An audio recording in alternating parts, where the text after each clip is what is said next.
Après plusieurs jours sans électricité, les populations du quartier Ngadi Balise 2 voient leurs problèmes prendre fin. Une intervention des agents de la Société d'eau et d'énergie du Gabon s'est avérée opportune. Il s'agissait d'un transformateur endommagé qui a pu être remplacé, toute chose qui laisse malgré tout les populations de ce coin de la commune de Port-Gentil dubitatives. Celui qu'on met là, il va nous servir combien de jours? Regarde même, il est même étouffé. Il est même étouffé là, vous si vous le voyez bien. Mais ça fait 2 jours, on est vraiment dans le noir, on souffre de chaleur, c'est pas possible. Hein. Je pensais que vous venez à SCG parce qu'eux ils font leur travail. Tu comprends? On est autant que nous sommes chacun dans son travail, mais quand on les appelle comme ça fait 2 jours. Eux ils sont dans le courant, mais nous sommes dans le noir. La chaleur, mon frère, nous sommes dans le soleil. Et que ce que nous on veut, c'est moi, c'est qu'elle fait son travail.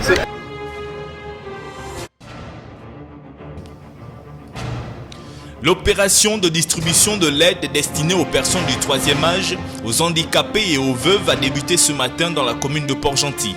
Les autorités administratives de la province de Logo-Maritime s'en sont personnellement chargées.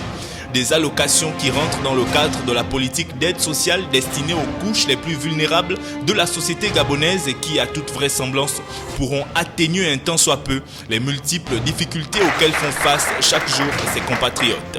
Le lancement de la distribution des allocations aux personnes handicapées, aux veuves et aux personnes du 3e âge s'inscrit dans la politique sociale du chef de l'État.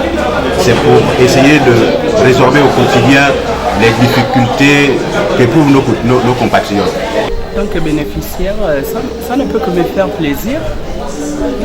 Même si ce n'est pas grand-chose, mais quand même, ça va résoudre quand même un problème parmi les nombreux problèmes que j'ai. Quand même, ça va résoudre quand même un problème ou deux. En sport, l'actualité forte reste la 10e édition de la Tropicale Amissa Bongo qui depuis 11h30 passe par Franceville et ce jusqu'à Okonja dans le Haut-Ogooué. On parle d'un trajet long de 170 km faisant de ce parcours le plus long de cette énième course à vélo. Le Tunisien Rafash Tiwi de l'équipe des Émirats Arabes Unis Skydive Dubaï renouvelle sa performance de l'étape précédente et remporte une fois de plus le maillot jaune. Prochaine étape, les 157 km reliant Mounana à Koulamoutou.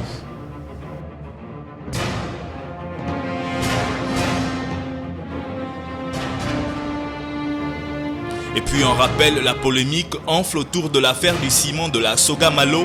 On y parle de près de 15 000 tonnes de ciment inutilisable après avoir subi les affres des intempéries. L'entreprise importatrice incrimine la douane gabonaise d'avoir fait un 2 poids 2 mesures en privilégiant un de ses concurrents. Les pertes se chiffrent à quasiment 1,5 milliard de nos francs.